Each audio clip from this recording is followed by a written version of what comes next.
não sei se é assim com todas as pessoas, mas eu sempre tive medo de não ser feliz. Algo dentro de mim parece deslocado.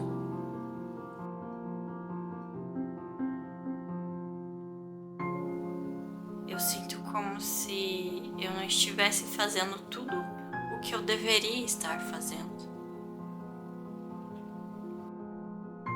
Mas será que essa necessidade de fazer alguma coisa produtiva não vem da comparação? Vídeos de pessoas incríveis fazendo coisas incríveis são inspiradores até que ponto? Quem sou eu no meio disso tudo que eu consumo?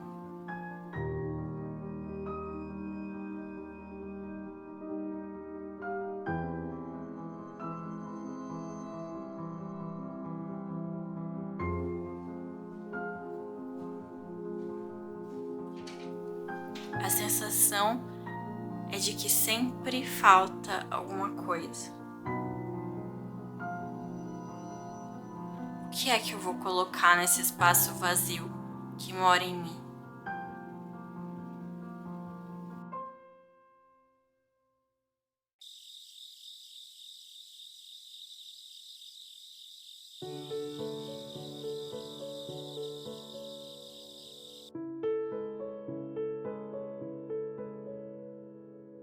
Sussurros do Coração é um filme do Estúdio Ghibli que sempre que eu assisto eu me sinto extremamente inspirada.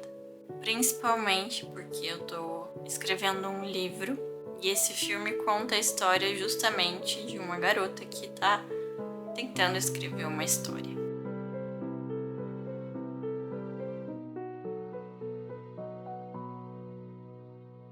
A princípio ela não tinha um sonho e não existe nada de errado em não ter um sonho. Mas aí ela conheceu um garoto e descobriu que ele tinha um sonho muito grande. Além de fazer violinos, ele tocava muito bem e ele queria ser um aprendiz e aperfeiçoar o talento dele.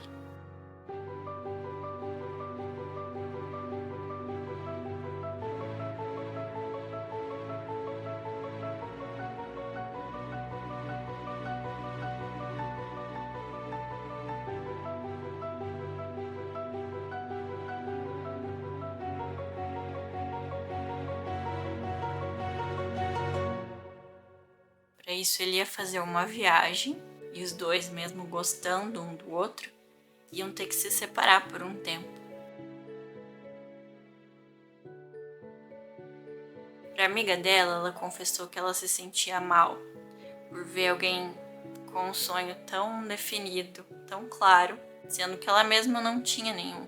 A amiga dela disse que ela era muito boa em se expressar, usando as palavras. E enquanto o garoto estava viajando para realizar o sonho dele, ela prometeu a si mesma que ia realizar o grande feito de escrever uma história.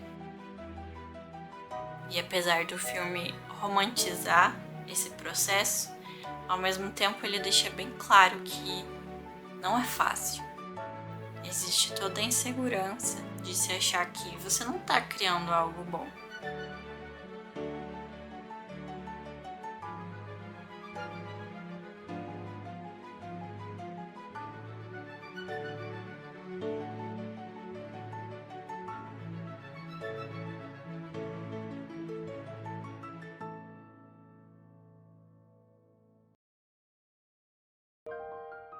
Ela se compara a ele. E a todo instante a gente faz isso. Com pessoas que a gente ama ou com pessoas que a gente mal conhece. A gente cria propósitos que podem ser muito bons e a gente pode descobrir coisas sobre nós mesmos quando a gente se compara. Mas ao mesmo tempo a gente pode se colocar num lugar em que a gente está fazendo algo por medo de não ser tão incrível quanto outra pessoa.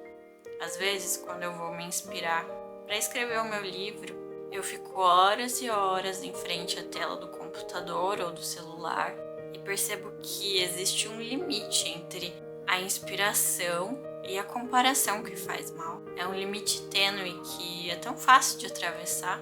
E aí, ao invés de me sentir inspirada, eu me sinto mal com aquela sensação de que eu deveria estar fazendo mais, que eu deveria estar produzindo mais, deveria estar sendo uma pessoa que eu não sou. E aí eu percebo que a verdadeira inspiração é muito sutil. Ela não tem que te trazer inveja. A verdadeira inspiração vem com um sentimento de amor incondicional por alguma coisa ou alguém, uma admiração pura que é doce de se sentir. Não é fácil de sentir isso e é praticamente impossível não se comparar com alguém, mas essa comparação tem que te trazer uma vontade de ser melhor e de ser feliz, mas ser melhor que você mesmo, não melhor do que alguém. E é uma felicidade tranquila, que não é sinônimo de poder.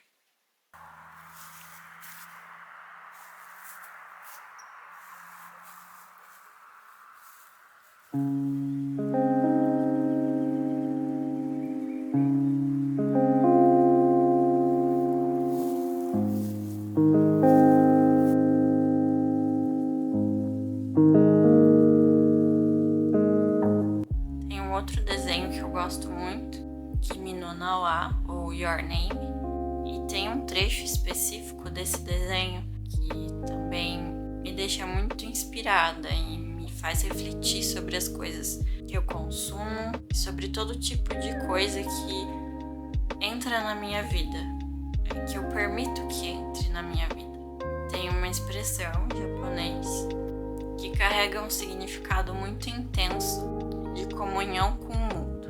Ao mesmo tempo que musubi significa o tempo, o trançar das cordas do tempo, também significa essa comunhão que a gente faz com as coisas que nós deixamos que entrem em nossa vida.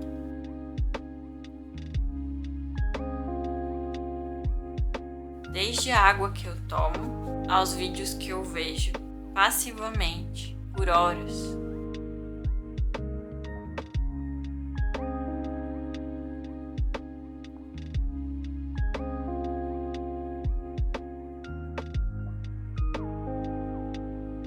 Aí eu me pergunto que tipo de coisa eu tô autorizando que me influencie, que mude os meus pensamentos, que faça parte de mim.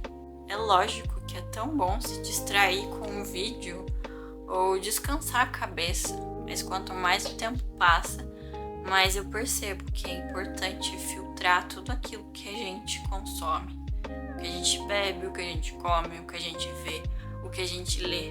É fácil dizer que a felicidade está dentro e que ela nasce de dentro para fora, mas na realidade a gente costuma ficar feliz com os estímulos que a gente recebe, aquilo que você está lendo, que você está assistindo, que você está ouvindo das pessoas ao seu redor. É claro que você nem sempre tem escolha, no trabalho, na família, mas aquilo que você pode mudar, aquilo que você pode escolher. É importante que você vá mudando, vá moldando, esculpindo, para que aos poucos tudo aquilo que te cerca também seja motivo da sua felicidade.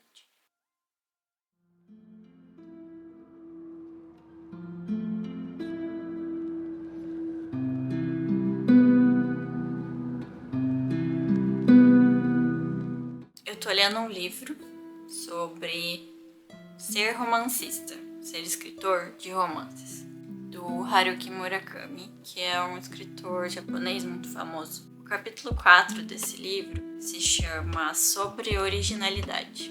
Eu acho que ser original tem muito a ver com ser feliz. Ser original significa que você não é como os outros, ou seja, talvez não exista a preocupação de se comparar, ou quando você se compara, você não quer ser igual, mas ser diferente. E eu acho que isso funciona não só para quem quer ser artista, quer criar uma história, uma obra de arte, enfim.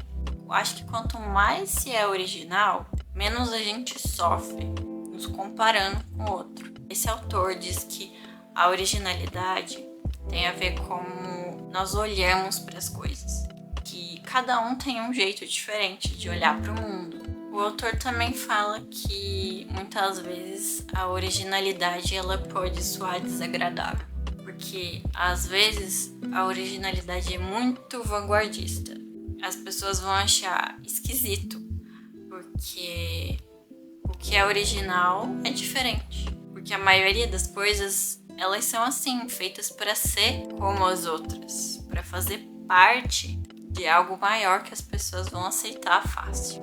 Uma nova tendência, ela pode ser duvidosa, ela pode causar estranhamento, ela pode não ser aceita ou ela pode ser aceita e aí as pessoas começam a copiar. E aí o autor dá 3 dicas sobre como ser original. A primeira é sempre ter um estilo próprio, alguma coisa que as pessoas vão te reconhecer por isso. Você não tem que forçar nada. Você não tem que inventar nada próprio.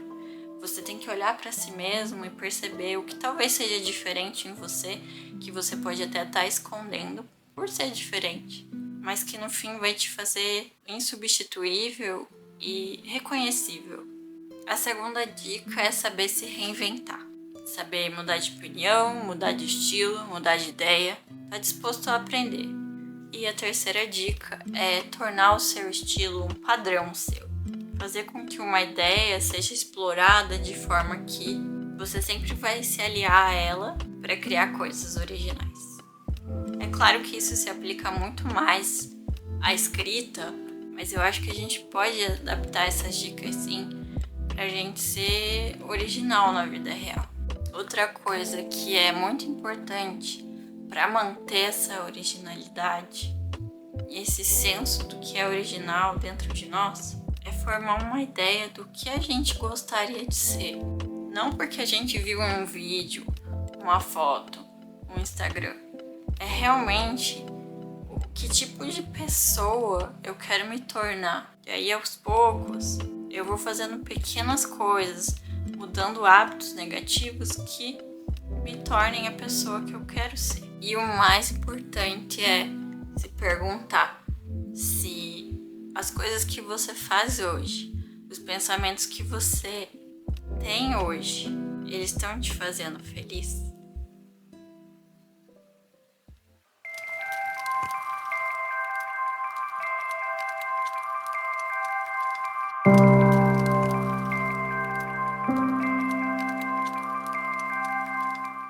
Na última semana eu fiz 2 coisas que eu nunca tinha feito. Uma delas foi colocar a unha postiça desse tamanho. É muito grande pra mim, eu nunca deixei a minha unha crescer desse tanto, porque ela sempre quebra antes. Mas eu queria muito experimentar.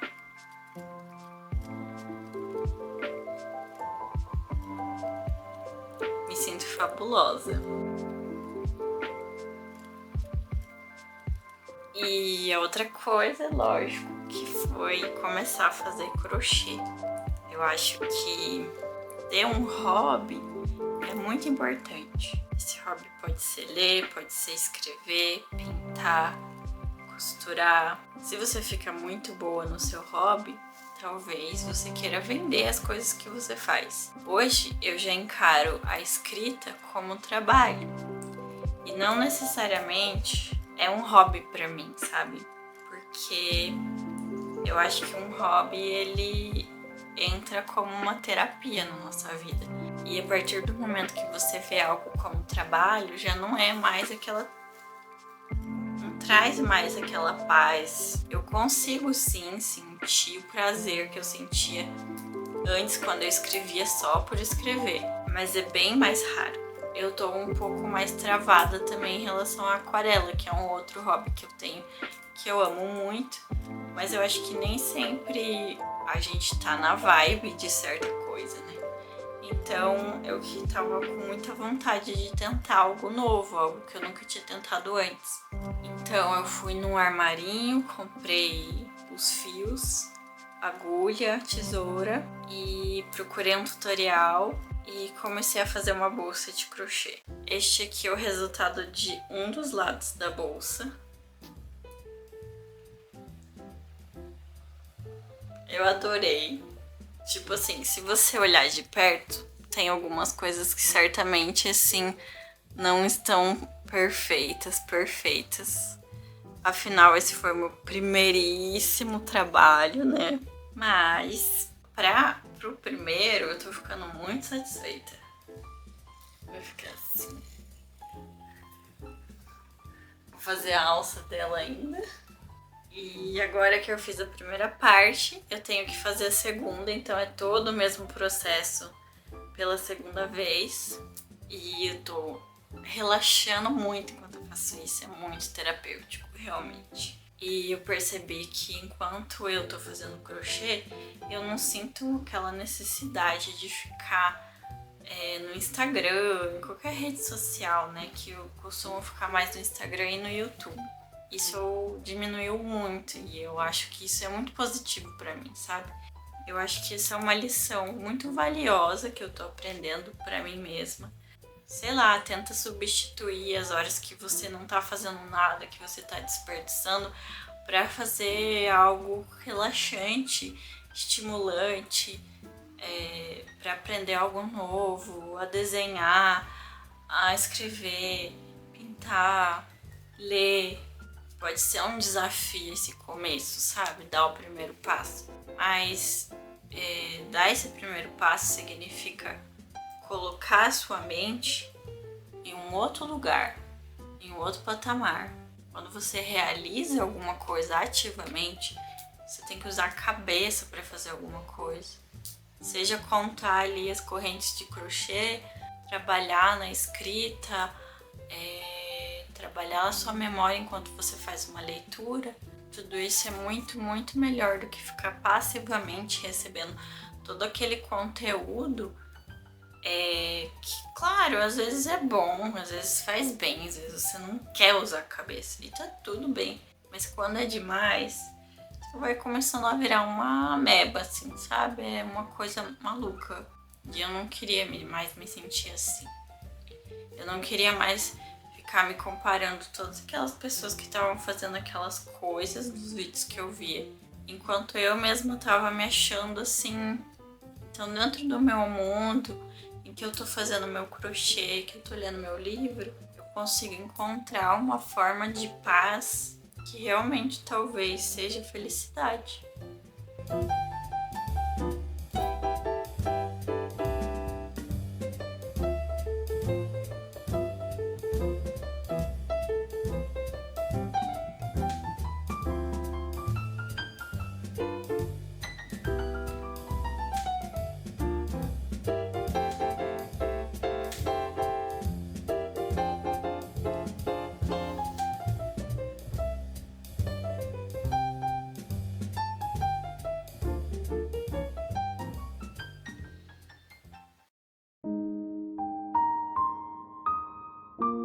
Desde muito pequenininhas, as meninas são incentivadas a uma espécie de competição com outras meninas. No fim das contas, essa rivalidade, ela só é mais uma forma de fazer com que os homens continuem comandando a sociedade. Eu acho que a felicidade das mulheres fica em jogo nessa situação. Quando eu era só uma criança, eu já vivenciei a rivalidade feminina e vivenciei de novo na adolescência. E eu acho que na fase adulta isso ainda existe, mas um pouco disfarçado, escondido. E às vezes a gente se coloca nesse lugar de competidora. E enquanto isso, parece que quando os homens se comparam, eles só estão pensando no que ele pode olhar pro outro homem e melhorar em si mesmo. É claro, de uma forma generalizada. Mas quando as mulheres se comparam, eu sinto que existe uma dor e ao invés de a gente se acolher, a gente se afasta daquela pessoa. Quando um homem é promovido, ele recebe os parabéns. Agora, quando uma mulher é promovida, ela pode escutar coisas bem chatas dentro do trabalho. E às vezes quem faz essas fofocas são as próprias mulheres. A competição não é uma coisa ruim, ela é saudável. Mas quando a gente começa a desejar a queda de outra mulher, daí o problema tá com a gente. E não com a gente no sentido, poxa, o problema é seu, mas o problema é desse tipo de cultura da competição que foi criado. Eu acho que a comparação da beleza é um tema ainda mais delicado, porque a beleza vai se tornando um padrão e é muito difícil quando você tá fora desse padrão. Pelo menor detalhe que seja no seu rosto, no seu corpo, você vai acabar sempre se comparando com outra mulher. Então, o quanto a gente puder ser legal com outra mulher, a gente tem que ser elogiado do fundo do coração, tentar trocar a inveja pela admiração. Não é fácil, é um processo, mas é um processo que tem que ser feito se a gente quer ser mais feliz com nosso corpo, nosso rosto, se a gente quer ser feliz dentro da nossa própria pele, dentro do nosso próprio corpo.